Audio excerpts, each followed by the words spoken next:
இனிமையான காலை வணக்கம் அன்பு நேர்களே.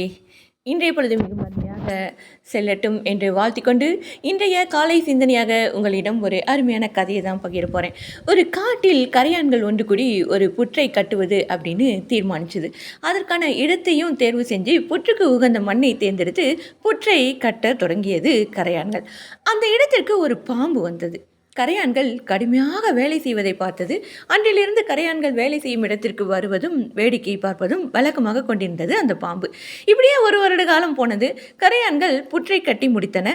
பாம்பு பேசியது. கரையான்களே, நீங்கள் கட்டிய புற்று ரொம்ப அருமையாக இருக்கிறது. நான் ஒரு முறை உள்ளே சென்று பார்க்கட்டுமா அப்படின்னு கேட்டது. கரையான்கள் சம்மதித்தன.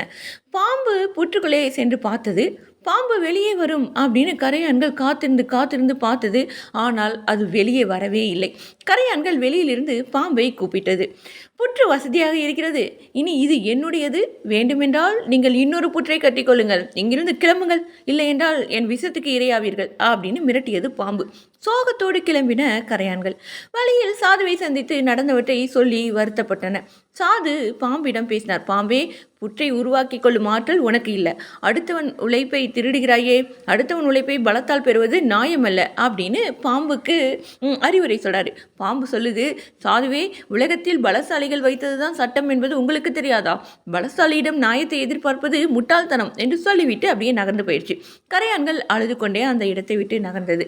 நமக்கு ஒரு நியாயமும் கிடைக்க போறதில்லை அப்படின்னு சாதுவும் நகர்ந்தார். சில மாதங்கள் அப்படியே போணுச்சு. பாம்பு தனது குடும்பத்தோடு புற்றில் வசதியாக வசித்து வந்தது. ஒரு நாள் பாம்பு தனது குட்டிகளோடு புற்றிற்கு வெளியில் திரிந்து கொண்டு இருந்தது. அப்போது அங்கு வந்த பருந்து பாம்பை கொத்தி கொண்டு பறந்தது. குட்டிகள் கதறின. வானத்தில் பறந்து கொண்டிருந்த பருந்து பொத்தென்று பாம்பை கீழே போட்டது. பாம்பு விழுந்த இடம் சாதுவின் ஆசிரம வாசல். முன்னாடி அறிவுரை சொன்னார் இல்லையா, அந்த சாதுவோட ஆசிரம வாசல். உயிர் பிரியும் தருவாயில் சாதுவிடம் பேசியது பாம்பு. சாதுவே, நான் இல்லாமல் குட்டிகளால் வாழ முடியாது, அதனால் என்னை காப்பாற்றுங்க அப்படின்னு கெஞ்சினது. அதுக்கு சாது சொல்கிறாரு, பாம்பே, விதி சொல்லிக் கொடுக்கும் பாடம் ஒன்றை தெரிந்து கொள். வலிமை பலம் என்பதெல்லாம் நிரந்தரம் கிடையாது. இன்றி எவற்றையெல்லாம் பலமாக உணர்கிறாயோ அவற்றையெல்லாம் நாளை பலவீனமாக உணர்வாய். அதே போல இன்று பலவீனமாக பார்க்கப்படுபவை பலமாக மாறும் காலமும் வெகு தொலைவில் இல்லை அப்படின்னு சொன்னார். அதனால் பலவானாக இருக்கும்போது பக்குவமாகவும் பிறருக்கு கெடுதல் செய்யாமலும் வாழ்ந்திருக்க வேண்டும். ஆனால் நீ அப்படி செஞ்சியா? நீ அப்படி வாழவில்லை. கரையான் என்ற வலிமை இல்லாத எதிரியை நீ தேர்ந்தெடுத்தாலும் பருந்து என்ற பலமான எதிரிக்கு பதில் சொல்லும் நிலைக்கு காலம் உன்னை தள்ளி இருக்கிறது. பாம்பே, நிதர்சனமான ஒரு உண்மையை நீ இன்னும் தெரிஞ்சுக்கோ. அடுத்தவனை வருத்தி அதை ரசிக்கும் உன் குணத்தை இந்த உலகம் வேண்டுமானால் மறந்து போகலாம். ஆனால் நீ கீழே விழும்போது காலம் இருக்கலையா, காலம் அதை உன் நினைவில் வைத்து கொண்டிருக்கும். அப்போது அதை தாங்கும் சக்தி உனக்கோ உன் சந்ததிகளுக்கோ இருக்காது. உன் சந்ததிகள் உன் பாவத்தை பங்காக பிரித்து கொள்வார்கள் அப்படின்னு சொல்லிட்டு சாது போயிட்டார். அதற்கு பிறகு பாம்பு என்ன செஞ்சது அப்படின்னா நமக்கு முக்கியம் இல்லை. ஆனால் காலம் அதை தன் பிடியில் எடுத்து சென்று விட்டது. பலம் பொருந்திய ஒருவனின் அராஜகம், அகந்தை, கோபம் இதெல்லாம் காலம் ஒரு நாள் எடுத்து போயிடும். அப்போது உணர்ந்து பார்க்கலாம் என்றால் காலம் அதற்கு இடம் தராது என்பதுதான் இந்த அருமையான கதையின் மூலம் நீங்கள் உணர்ந்து கொள்வது. ஒரு பலம் இருக்கிறது என்றால் அந்த பலத்தை வைத்து நாம் எத்தனை பேரை நாம் அராஜகத்தால் நமது பலத்தை காட்டி அவர்களுடைய பலவீனத்தை பயன்படுத்தி கொள்கிறோம். அப்படி செய்தால் முற்பகல் செய்யின் பிற்பகல் விளையும் என்று நமது முன்னோர்கள் சொல்லியிருக்கிறார்கள் அல்லவா? அதே போல தானே அமையும்.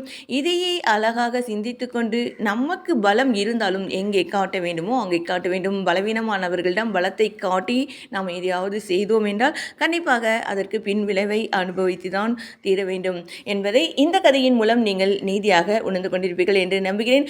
இது காலை சிந்தனை கதையாக உங்களிடம் நான் பகிர்ந்திருக்கிறேன். இதை பற்றிய கருத்துக்களை நீங்கள் கண்டிப்பாக பதிவு செய்யுங்கள். அன்பு நேயர்களே, இந்த கதையை பற்றிய பதிவு செய்யுங்கள். இல்லை உங்களுக்கு தோன்றும் விஷயங்களை அருமையாக பதிவு செய்யுங்கள் என்று சொல்லிக்கொண்டு விடைபெறுகிறேன். இன்றைய பொழுது அதற்கு முன்னால் இன்றைய பொழுது மிகவும் அழகாகவும் ஆனந்தமாகவும் அருமையாகவும் செல்ல வேண்டும். மழை அங்கங்கே பொழுது கொண்டு இருக்கிறது. பார்த்து கவனமாக நீங்கள் உங்கள் பயணத்தை தொடருங்கள். பணி மிகவும் இனிமையாக அருமையாக செல்ல வேண்டும் என்று வாழ்த்திக்கொண்டு விடைபெறுவது நான் உங்கள் அன்பு அறிவிப்பாளர் சகோதரி இளையவேணி கிருஷ்ணா. வணக்கம் அன்பு நேய சொந்தங்களே. நன்றி நேயர்களே.